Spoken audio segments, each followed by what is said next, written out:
Thank you so much for staying with us on the SportsMax Zone. We continue talking football. There were 2 rescheduled games in the Jamaica Premier League on Thursday at the Stadium East Field in St Andrew. In the early match, defending champions Harbour View came from a goal down to draw 1-1 with Theodore Tapper Whitmore's Mount Pleasant. The late match between 2 former champion teams, Portmore United and Arnott Gardens, also produced a 1-1 scoreline and delivered this special 59-minute game-tying goal by Tevin Scott for Portmore.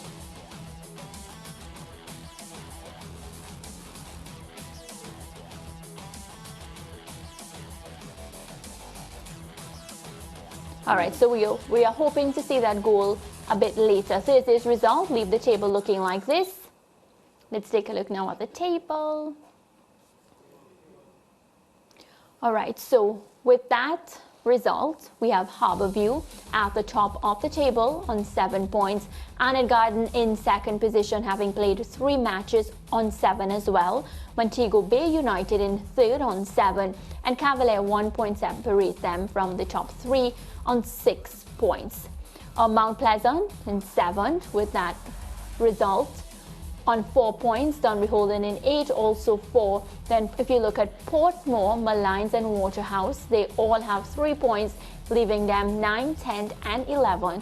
At the bottom of the table now, we have Falkland in 13th position. They're yet to get a point, and Chapelton still yet to get a point. Well, the Jamaica Premier League continues this weekend, and these are the games down to be contested.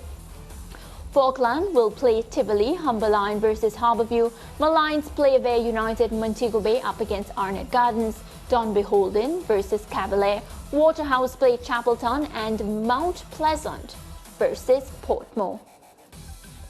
So, Lance, we have a lot of exciting football on Jamaica Premier League. We saw Theodore Tapper Whitmore's team, doing what he does best. What did you make of the results of these rescheduled matches first? Well, they were drawn results. I wish we could still see that Portmore goal with Tevin Scott. It was a real beauty. Yes. From an Emilio Rosso long diagonal pass into the box, and he hit it one time in. So Portmore would have been happy that they would have been able to get a point in that fixture against Harbour View, a team that he had played for Tevin Scott before, because Tevin Scott had spent some time at Harbour View and Cavalier in the past 6 or 7 years in Premier League football. The Mount Pleasant result would have been a little disappointing, that he would have dropped some points there, Tapper Whitmore. But when you looked at the point standings, one of the things that you've got to consider early season is that both Tivoli and Mount Pleasant have a game outstanding in hand. Mm-hmm. Right, so the point standings after 3 rounds aren't complete, because Tivoli and Mount Pleasant have a game in hand. So pretty tight in the going so far, but it's still early. There's a lot of football left to be played. It's going to be 22 rounds, so after 3 rounds you don't want to be forming too many conclusive positions on what might happen. But I suspect that Waterhouse, unlike the past 4 or 5 seasons when they have been pretty much the best team, they look as if they're going to have a struggling year this year. They are not looking like the force that we saw in previous years. So Harbour View is a team that has matured, and Coach Luddy Bernard told me that, which is something that happens in sport, that when you win a title, you immediately get better. Mentally, you get more confident, and you strut your stuff with a lot more assurance. And he has confirmed that his Harbour View team, having won last year, is a better team this year than they were last year. I think the problem for them is that they may lose some players coming into the new year. Nicholas Hamilton, who has been MVP 2 of the matches that they've played so far, did tell us in a post-match interview that he's looking to get an overseas contract by January. And if it comes through, Harbour View will certainly miss him. And if they lose other players, as Harbour View tends to do, because they do funnel a lot of their quality players into overseas leagues. So that would be Harbour View's fear. But I think based on the current roster, Harbour View looking pretty strong. Yeah, you mentioned Harbour View, Arnott and Montego Bay United all on 7 points. The 3 teams, are they laying... Undefeated. Yeah, are they laying the marker for what we're yet to see? And yes, I get that it's only 3 match weeks. We have a lot of competition to go. But the 3 teams... Yeah, I think so, because if you even look at Montego Bay United, who have Donovan Ducky coming in as their new coach, he has a track record of taking struggling teams into being contenders. And Montego Bay United were by far the worst team in the Premier League last year.